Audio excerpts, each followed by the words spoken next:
next popcorn panels, they're going to be 10 minutes each. Really enjoyed having this guy on the last panel that I moderated, or second to last one. So, if we'd like to welcome Henry to the stage, who will be discussing and presenting Penumbra and the dream of electronic cash. So over to you, Henry. Cool, awesome. Well, I'm going to get started without further ado because I thought that it was supposed to be 15, so I'll just go quickly through the slides. I'm going to be talking about Penumbra and the dream of electronic cash. So to start off, I actually want to talk about something that might appear unrelated, right? So here's a coin. This is a silver penny from the time of Edward III. And this was defined legally to be 18 grams of silver at 37 40ths fine. So that means that at most 3 out of 40% some impurity in the metal. And when you look at this object, right, this is a 14th century coin, there's kind of two interesting different interpretations that you could have of this object. So if you have 240 of these, that's 1 pound. It'll make the explanation slightly easier. So one interpretation of this is that there's kind of this inside option for operating sort of inside the system. Legally, if you have 240 of these coins, you have 1 pound. And also, at the same time, it's a metal coin. And so there's this sort of outside option to take the money outside of the system, and you have a certain weight of pure silver, which is about 260 grams for people who are not familiar with ancient measures. And if you have this coin, right, like which of these interpretations is correct? Over history, some people say, well, it's actually the true value of a coin is in the metal. Other times, people will say, well, the value of money is created, imposed by the legal system.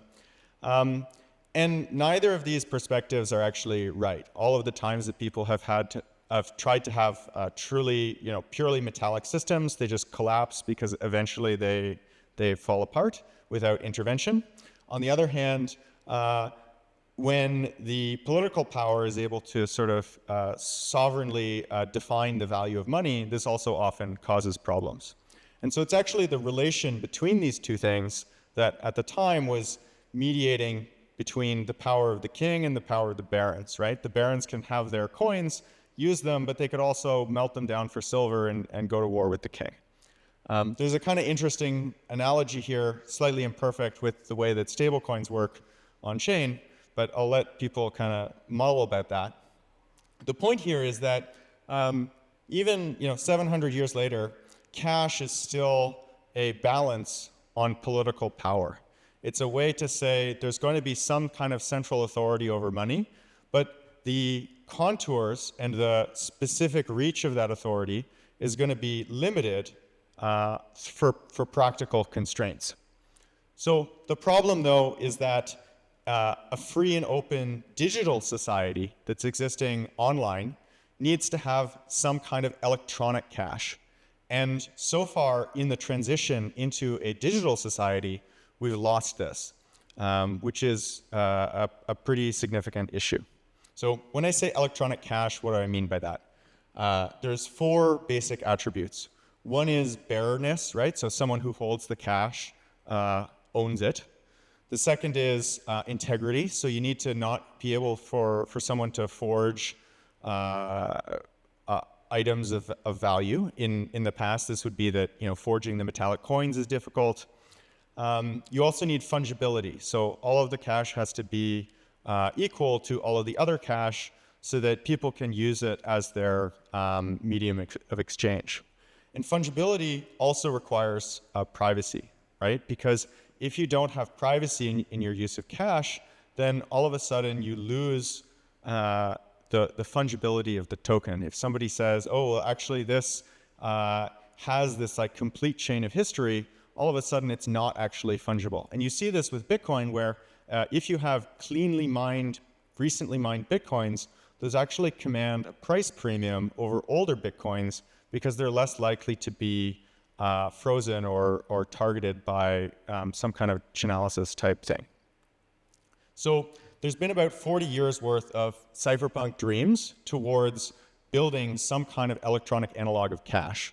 So going all the way back to 1985, we have David Chaum's original eCash proposal. This is a totally summarized presentation, but just some highlights. We have PGP in the early 90s trying to make the first consumer encryption software. We have Hashcash, which was the invention of proof of work. There's also, less commonly known, there was a system called Mojo Nation in the early 2000s that tried to build an entire digital economy, and it was just like 20 years ahead. Mojo Nation, funnily enough, turned into Tahoe Lease Authority, which turned into Zcash. In 2008, we had Bitcoin, Monero, Zcash. There's all these efforts at building digital cash. And self-centeredly, I'm going to put Penumbra at the end of this arrow because that's where we are today. So what is Penumbra? Penumbra is a private proof-of-stake L1. So it's a blockchain, it has proof of stake, and all of the actions on the chain are fully private. It provides a shielded pool for any interchain asset. So unlike previous privacy projects where there's some new privacy coin and you have to use that, with Penumbra you can take any asset from any IBC compatible chain, bridge it over into Penumbra, and then transact privately. And why would you do that? It's because Penumbra allows you to do on-chain trading with private strategies. So all of the previous eCash systems that have been built, I think it's fair to say, unfortunately, have failed to win adoption, right? All of the things in that trajectory, with the exception of Bitcoin, which I wouldn't actually call eCash because of the privacy, have been kind of marginal. And so it's worth thinking about sort of why is this? And how is it that Penumbra is going to be built differently? So one thing that I think is interesting to think through there is payments. Payments have been the focus of a lot of these projects, and payments are appealing. They're this superficially simple thing, right? The original Bitcoin white paper described it as a peer-to-peer payment system, and I think part of the reason for that is that at a technical level, a payment appears to be a simple thing to implement. I have two users, Alice and Bob. Alice sends 10 units to Bob. I, subtract 10 over here. I add 10 over here. That's the simplest thing that I could hope to implement. But part of the problem there is that there's always some kind of economic flow in the opposite direction. So payments are actually following rather than preceding the economy. And because of that, payments are a last mile technology, not a first mile technology. So as crypto enthusiasts, we should expect payments to be the final boss. So Penumbra instead is trying to do private DeFi. We're trying to build a private DEX because every market is a market in information. And so this is a place where privacy actually outcompetes transparency. I'm going to skip this because of time. We're building something that looks and feels exactly like a centralized exchange, but is actually decentralized. And the thinking here is that private trading is really only the beginning of this system. So here's a kind of classic, cycle for any kind of DEX. This isn't really specific to Penumbra, right? The more traders you have, the more you can attract market makers and so on. But with Penumbra, because of privacy, we get to kind of turn this on its side. So rather than thinking about the DEX as being the only reason for someone to use this system, we think of it as being this center of gravity that pulls users' attention and capital into the system. And that's the thing that causes people to come into the system, to use it privately, to transact.